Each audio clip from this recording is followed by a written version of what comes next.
Voice of the Past with Paul Lauzon.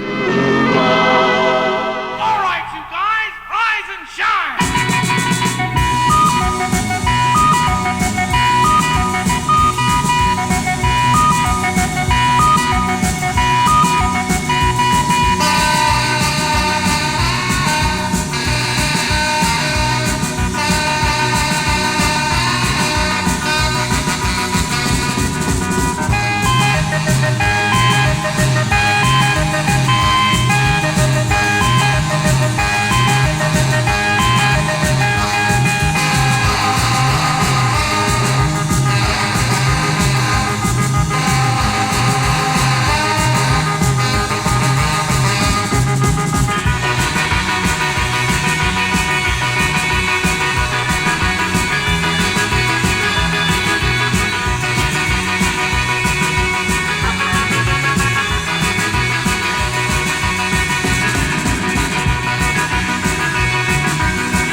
We got Joe Coggans here. Hi, Joe. How are you? Hey, Paul, we're here at WCUW for Channel 13. We're taping an episode of Celebrity Reader, of which Paul Lauzon will be the star performer on that particular show. So what we did was we've done part of the show, and we wanted to come up here, Paul, see you at work, and get some of this on tape, and let people who have never seen the inside of a radio station be super impressed with what we have here at WCUW. That sounds good to me. I'll tell you, it's nice to be on Channel 13. And can you call back in about a half an hour? Thank you. How's that? that's good. All right, you ready? Ready. But, Hi, I'm Joe Coggans, and I'm former DJ from WORC. Wait a minute, let's try that again. All right, Paul. Go on the corridor, will you? Hi, I'm Joe Coggans, and I'm a former DJ from WORC. Hold on. One more time. Hi, I'm Joe Coggans, I think.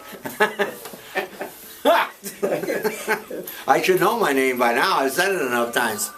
Hi, I'm Joe Coggans, and I'm a former WORC good guy from 1310 AM. And we're here up here with Paul Lauzon at WCUW, and we're taping a TV show that he's going to be on. I worked for WORC from 1957 to 1967, where I proceeded to start off as a telephone operator for WORC, became an apprentice for two great DJs at the time at ORC. One was a guy by the name of Bob Dion. The other one was Bill Garcia. And then ultimately in 1961 I was given my own show. I left WORC in 1967, did a brief stunt at another radio station in Worcester from 1969 and 1970. And then I went into the DJ business of doing dances, weddings, etc., etc. I retired after 54 years in the music business in 2009. It's a great occupation. I had so many of you out there that it was great meeting you over the years, and I feel that I'm a better person for the people that I met as a DJ. I started out with Requestfully Yours. Then we did the Route 131 show. That was a continuation from the weekday Route 131 show. The station wanted to be uniform for 7 days a week. And then we became real original and called it the Joe Coggans Show. How did you get hired at the station? That's a funny story. I got hired at the radio station because my girlfriend, who later became my wife, my first wife, was friendly with the owner of the radio station, Bob Breyer's daughter. And I wanted to be a radio announcer. It was, I hate to say it, it was politics. No, I don't hate to say it. It was politics because of my association with her. She got me the job, and I stayed there for 10 years. Now, your girlfriend was working at the station, and then she mentioned your name to Bob Breyer? Yeah, she was a telephone operator and a friend of Bob's daughter. And, where were the studios originally located? when I started with the radio station, we were located at 8 Portland Street. No, I'll take that back. We were located at the Bancroft Hotel.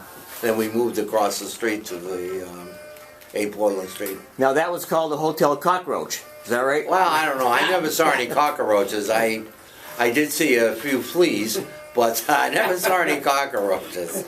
Now you work mostly at nights and on the weekends. Actually, I did every show over the years that I was there. I did every show. My primary show was 7 to 1 o'clock in the morning on Saturday and Sunday nights. When you worked at ORC, how were the records arranged so that you have to play? Did you have to stick to a playlist, or how did you get your records on the air? No, we were pretty much an all-request station. We did have a top 50 or top 40 list, but we had some flexibility there. We had a lot of flex, actually, not like today where it's all format radio, and if you don't play a certain song at 5 minutes after the hour, you're going to get fired or get yelled at or whatever they do. I hate radio today. Did you go to any of the remotes, like at White City or the dances? I did a lot of dances. I did a lot of remotes. Because of working the night shift, I didn't have an opportunity to go to as many remotes as I would have liked to. I think the station management really didn't want to expose me to the element of my listeners because of back then I was ahead of my time, so to speak, with some of the things I used to do and say. The last show in '84, you signed off. What was that like? That was when they were switching over to country music, I believe. You know, I really enjoyed doing the show and having, come back for the reunion, but I think the second toughest thing I had to do was knowing that this certainly was going to be the end of an era at a great radio station, and it was a great radio station. Dick Smith? A solid gentleman. There wasn't a better. I don't think I could have worked in that business. I don't think I could have worked for a better person. I didn't work for a better person. I owe a lot of what I did at WORC to Dick Smith because he was just a nice guy, and he never criticized. And in the years I knew him, I never heard him say a bad thing about anybody. He really worked with you till you got where you had to be. Today's radio, what do you think of it? Today's radio, I don't like the way radio is set up today at all. I don't think I could work on format radio. I know I couldn't work on format radio. I don't know what is in anybody's mind why some yuppie program director thinks that people want to hear the same songs at the same time every day and have a playlist of 300 songs and play them over and over and over again. They're under this mindset that people only listen to the radio for 45 minutes to an hour. And you know what? That's true. But the reason they do that is because you keep repeating the same songs. If you were a program director today, what would you do? I would give the DJs, I would give the DJs the flexibility like we had at WORC. Have some type of format, whatever it may be, whether it be oldies, top 40, whatever.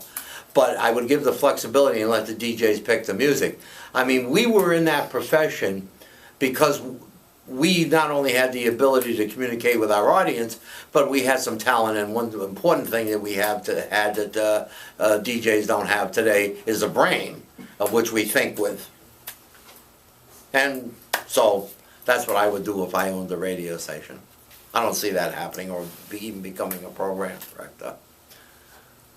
Besides being a DJ at WORC back in the 50s and 60s, I also managed a record store called Lad's Music Store on Commercial Street in downtown Worcester.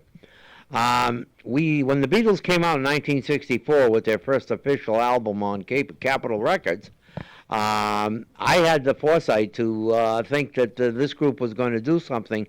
So normally we used to order 5-10 copies of any one particular LP, but I ordered 1,500 copies, and I thought my boss was going to have a heart attack, old Furman Ladd.